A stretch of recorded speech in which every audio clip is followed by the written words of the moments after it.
I have a friend, he's multi-family rich guy from France. And, France is as communistic as it gets. 75% top line for $1 million earners. Yeah, but that's why he lives here. Yeah. So he started buying vineyards in Napa and Sonoma. So he went back to the French government and says, it's his wine. He says, I want to ship my wine in bulk to California. And the government says, you can't do that. So this is the French government saying you can't ship Yeah, it. and here's the guy, I think he's 5 generations, French wine guy. This guy is an entrepreneur. He says, okay, I can't ship him in barrels. The guy goes, yeah. He says, okay, I'll ship him in bottles. So he bottled all of his stuff. It cost him more money, but he still figured out how to do it. Do you know what I mean? And now he has his wine with his California wine and all this. And so he went back to the French government and said, here, try this. See if it's not better. And so now they're all confused because he didn't break any rules. So I'll say it again. Entrepreneur is a mindset first, a skill set, and rules. And depending upon whether you're an employee or a small business, the rules are different. The mindsets are different. The skill sets are different. So what you're saying is education, the mindsets can be taught, and if I learn the mindsets, and earlier you talked about, when I asked you a question about can somebody go out there and do something about this, there's got to be desire. But if I feed my mind, I got desire, I have an opportunity to make it as an entrepreneur. Desire and ambition. Sure. That's what it takes. Sure. That's why I say everybody can open a lemonade stand, but very few can be a rich one. So last question, and we'll wrap up here about this book is earlier when you were talking about America's going to collapse. Great. I asked you a question. I said, what do you think is one of the biggest challenges that we're looking at? And you mentioned willpower. Can you elaborate on that willpower a little bit, on what you meant by that? Yeah, it's also called the entrepreneurial spirit. But what we were actually talking about was there's no such thing as a bad economy. There's external, you and I, we all have an external economy, but we also have an internal economy. And the willpower is to change our internal economy. So for me, I can see the good and I can see the bad. I don't really give a damn because I'm going to be rich anyway. But a poor person with a poor personal economy, all they're going to see is a bad economy because they don't know how to make money in any economy. And a middle class person, they have a middle class economy. What they want is a nice house and a steady paycheck and the job and the car. And so when you take their job away, to them, that's disaster. Well, since an entrepreneur doesn't have a job anyway, it's no big deal. So all I'm saying to people, and it's what Bucky Fuller taught me, there's always 2 sides, you know what I mean? Unity is plural, at minimum 2. So if you think the economy is bad, it's because your economy is bad. If you think that steady, employment is important, then you'll see an economy without jobs. Your economy. Your economy DNA versus the external economy. Got it. What you control versus what you can't control. I can control. Yeah, it's called an internal focus Mm-hmm. versus an external focus. Mm-hmm. So the real entrepreneur has an internal focus. That if they fall down, they say, "Oh, this is good, because I'm going to go up higher." The average person will fall down and say, "Oh, I'm going to take some Prozac," or somebody has a mistake. Oh, the mistakes don't matter. Well, mistakes matter. It means you didn't know something. But a real entrepreneur, whether they fall down, they always can go up. They can stand back up and go higher. That no matter what happens to them, they get stronger and better and smarter and happier.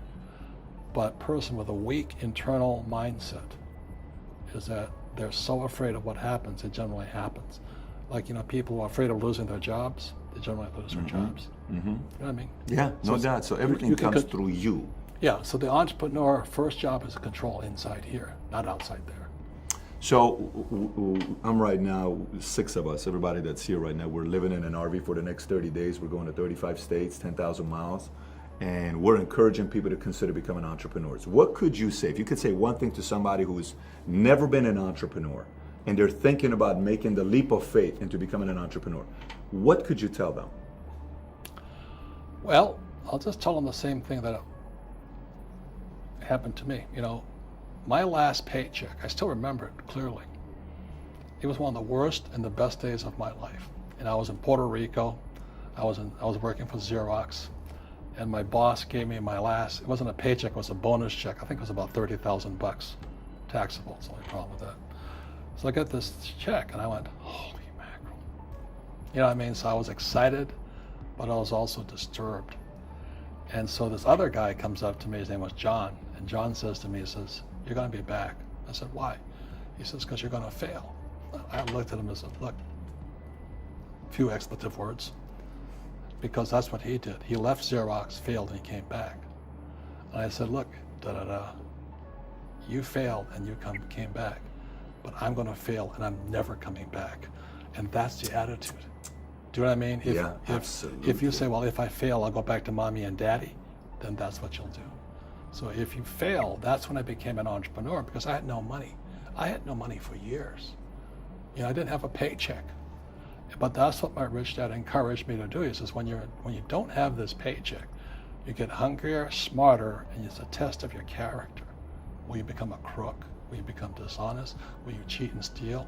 Or will you become a better human being? So really, that's the benefit of becoming an entrepreneur, is you really find out who you are when you don't have anything. If you're an entrepreneur and you're going to be a big entrepreneur, leadership skills and communication skills are more important than a law degree. So now I have another book that just came out. It's called The 8 Lessons in Military Leadership. In the military, I went to military academy and all that. From day one, you're learning leadership. Day one at the academy, I have to stand in front of 20, 18-year-old kids and go, "Section 10, hut." And naturally, they're going to say, "Screw you," So that's when you learn to be a leader. Now, as you said to me when we first met, the trouble with the military, you got a little rough. So I had a hard time when I came back from Vietnam, and I went to work for Xerox, and people didn't like the idea of calling them an asshole and a fuckhead, stuff like that. Every other word is a curse word in the military. Yeah, it's just an adjective. Hey, fuckhead, do this. But they don't. I'm going to call my HR person. I better make some changes here. You know what I'm talking about? Of course I know. You what can't you're talk talking straight about. No. in corporate America. In the military, you can. It's. You have to. Yeah, you have no choice. They love it. Yeah. You actually get promotions if you do in the military. Well, when I got called names, I said, "Oh, the guy likes me." So that's why, for all you guys who are military veterans, you have probably the #1 skill to be an entrepreneur, which is leadership, the ability to listen, to not take it personally, and still get the job done. It is the best training in the world. The saddest thing about leaving the military was leaving the guys behind there. They were some of the best in the world, and they weren't all college graduates. They were just my gunners, my mechanics, all this stuff. The camaraderie is priceless. Oh, Jesus, priceless. The camaraderie is priceless. And so all I did when I started the Rich Dad Company was to have that same sense of teamwork inside Rich Dad. That's why there's no ranks and all this stuff in this company.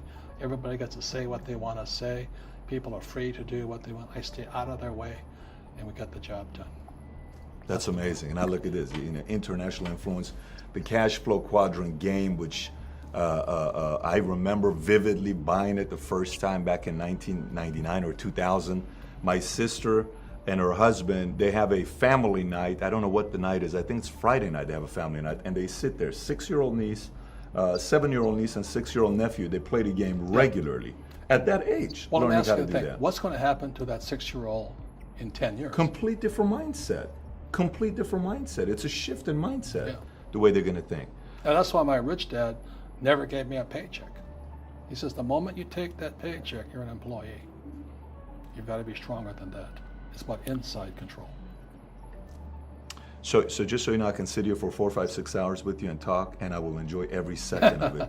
But we're gonna thank you for your time you gave us. You've been very kind, and to have the opportunity to sit here with you and have this conversation about entrepreneurs and your books, it's been very exciting.